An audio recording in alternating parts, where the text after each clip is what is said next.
We are nearing the end of year one, so I wanted to give a year-end tour of my food forest, my very baby food forest, and my fledgling permaculture nursery. Check it out. We're starting on my front porch, walking out my front door.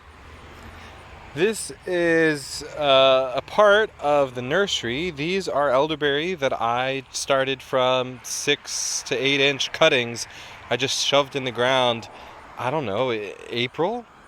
And some of them have had 4, maybe almost 5 feet of growth to them. Absolutely incredible.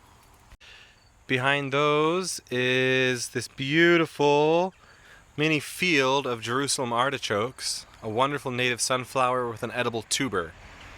They're just starting to flower here right at the end of September.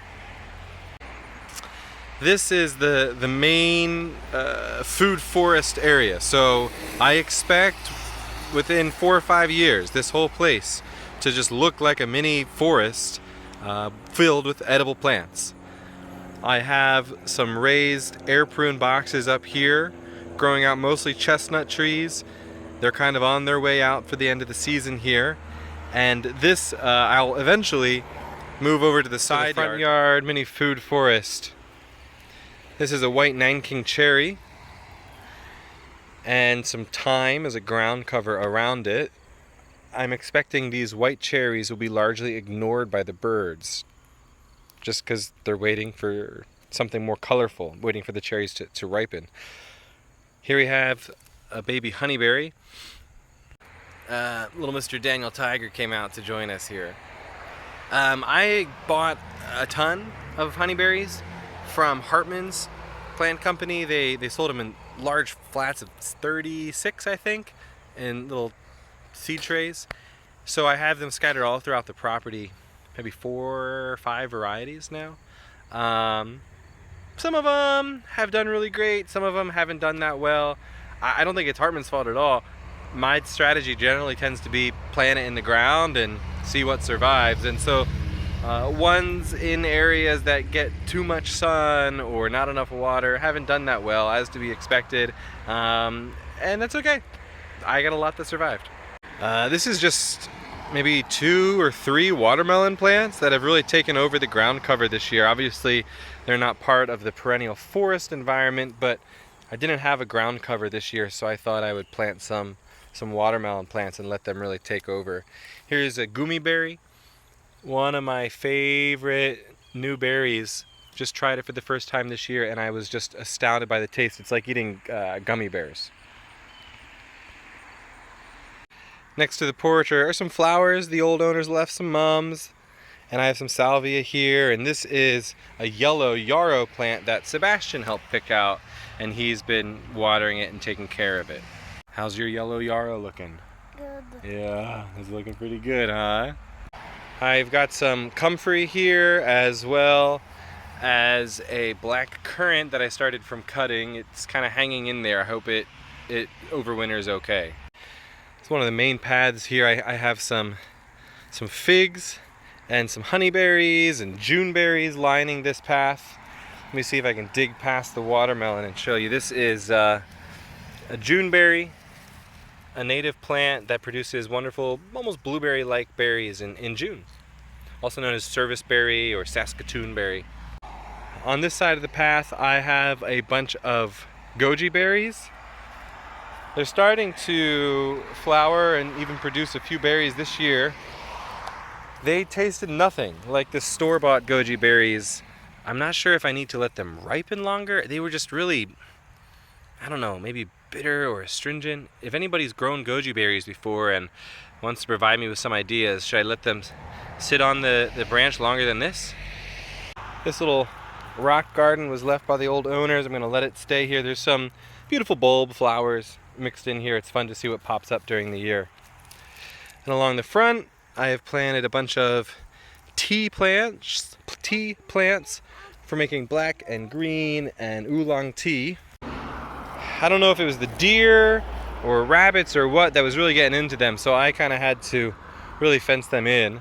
Some of these I've grown from seed, and some of these are whole plants I purchased. This is just a little seedling. you know, and here is a plant I purchased. So the whole point, the idea here is that just like over here at the neighbor's house, this is going to be an evergreen visual barrier between the road and our front porch that I also can harvest a ton of tea from. Here's another shot of the front yard.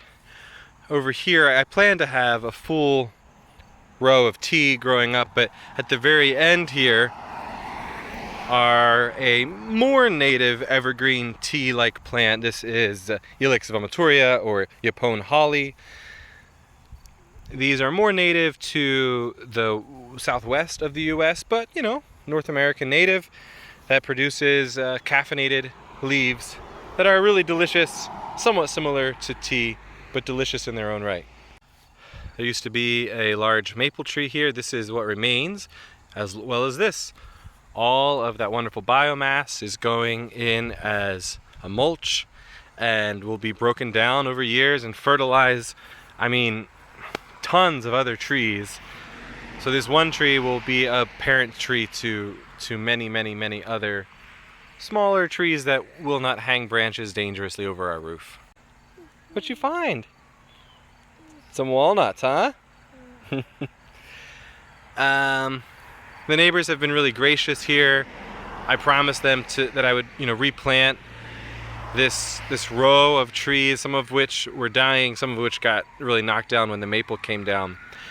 I'm just waiting. So it probably will be this fall, maybe spring, when I get some plants to put in there. Pardon the police car interruption. So I'm planning to put a long hedge of American hazelnuts in here. Wonderful nut producing plant. You can plant them maybe 3 feet apart, if not even closer, and they will make a nice thick hedge of trees, probably going pretty much all the way up to the road here.